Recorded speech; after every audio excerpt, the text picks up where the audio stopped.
Okay, so we are live, and I want to say hello to everybody. Welcome to day 21 of our Asian American and Pacific Islander Heritage Month Spotlight. And today, my special guest is Stan Kobayashi. Hi, Stan. Hi. Good to see you. So before we start, I'm going to give a little bio on you so everybody knows who you are. So Stan, you were born in Honolulu, Hawaii, and you graduated with your bachelor's degree from the University of Hawaii in civil engineering and your master's degree in structural engineering. You are currently the managing principal of KDG Engineering in Denver. Are you officially in Denver or It's actually Lakewood. Lakewood? Okay. So your parents were also born in Hawaii, but your grandparents are originally from Japan. And you have two children who graduated from Denver Public Schools, but you are also one of my super awesome AAC board members for Denver Public Schools. So thank you. I know you are very, very busy. And I just wanted to have a quick conversation with you about what you do. So you are currently a structural engineer. There's so many different kinds of engineers. Tell us what a structural engineer does. Structural engineer, basically, we design, say, the foundations of everything, the buildings. I do bridges in particular. We do retaining walls, anything that has to do with what you would consider a structure. Um, but yeah, we mainly do bridges in my office. So, when you were a young person in Honolulu, what drew you to this subject of engineering? Oh, we took a test, I think, in the sixth grade to see where our aptitude lied. And mine was either in forestry or engineering. Forestry. Yeah, How are they connected? I have no clue, but engineering paid more than forestry, so I ended up in Okay. engineering. Oh, that's very smart. That's very smart of you. So, how did you make your way from Honolulu? I mean, that's where you grew up, and it's beautiful in Honolulu. Why come to landlocked Colorado? When I got out of college, I actually had a job lined up on a bridge job, Hmm. but the environmentalists shut it down. There was this history of Hawaiian spirits using that area as they would they would walk from one side of the valley to the other, and the Hawaiians could considered it sacred land, so it shut the project down.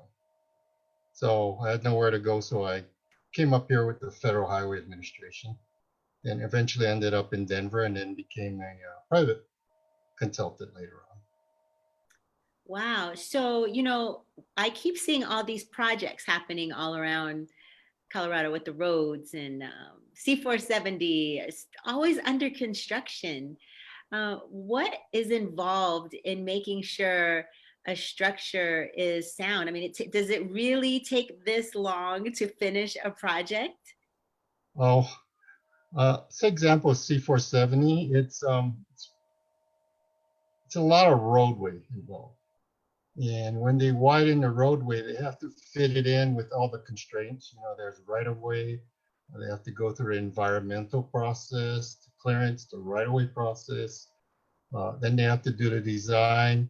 And then you have to build it in phases so you try not to obstruct too much traffic. And that takes a lot of time building in stages. If we could shut down C470 for several months, you could build it really quickly, but you can't do that. So it just takes longer because people want to use it.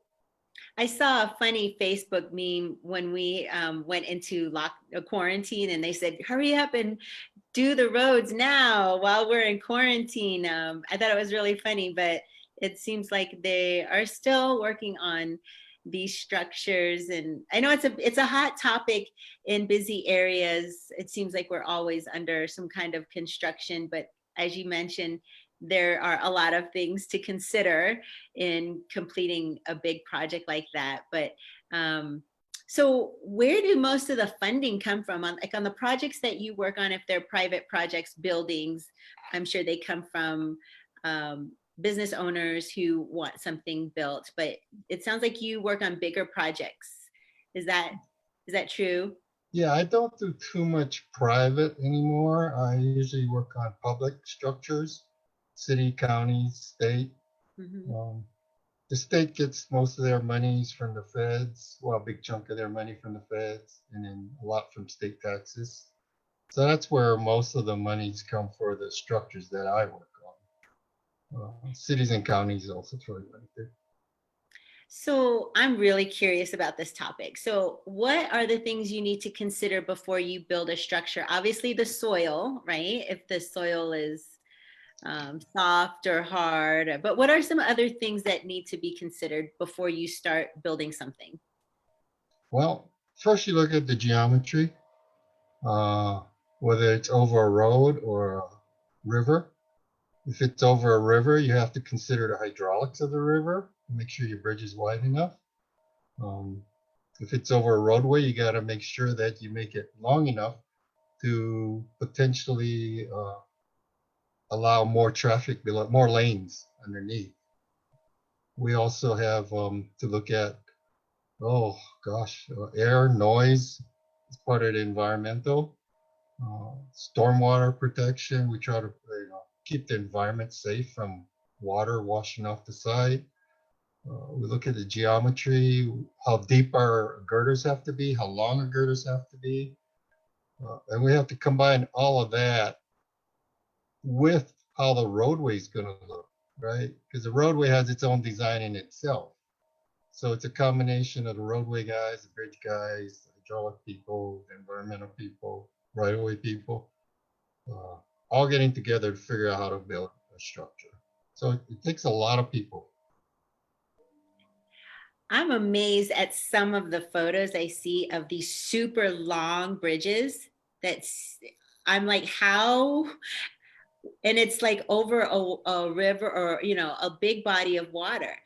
Can you please demystify how do you build a bridge that long over a river?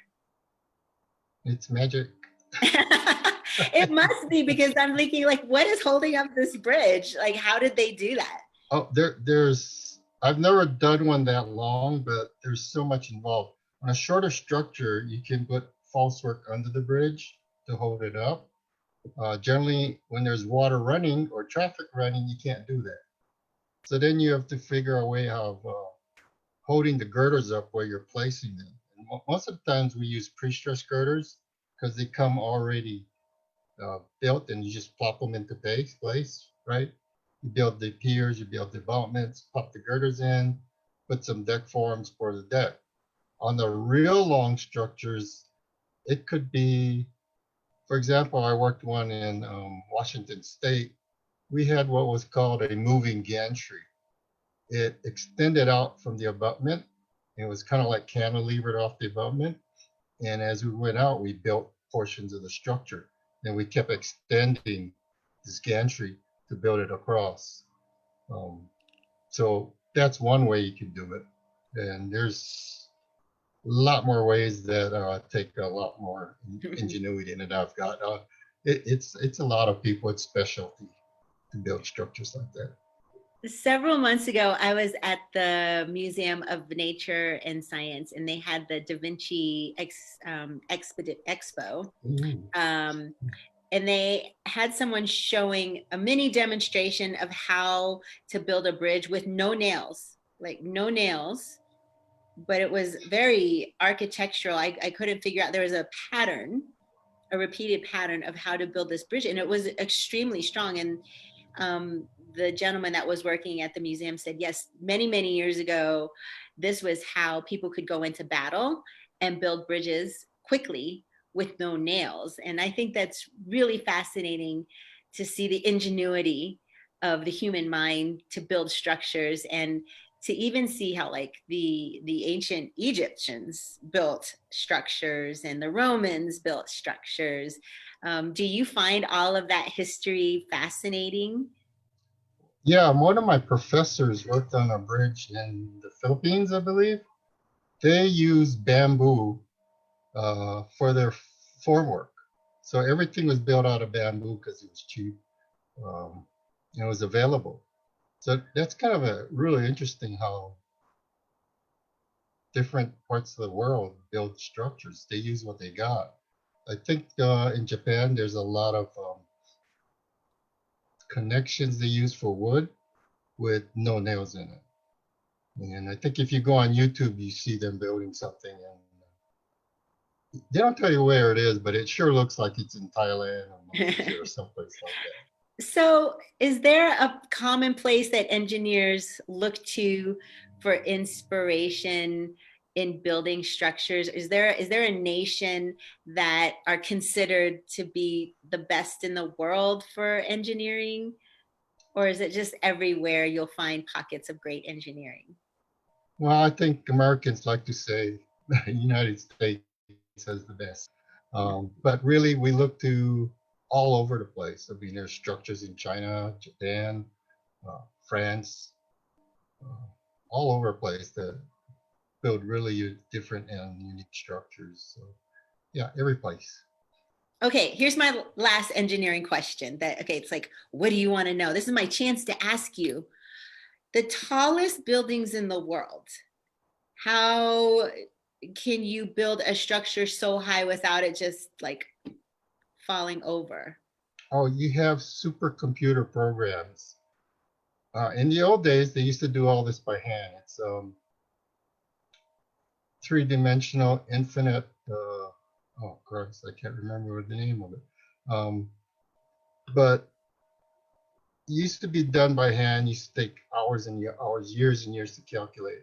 Now you can do it run off a computer, and it just checks all the stresses and loads at each point, and accounts for deflection, compression, um, and you can go as high as you want depending on the materials you have.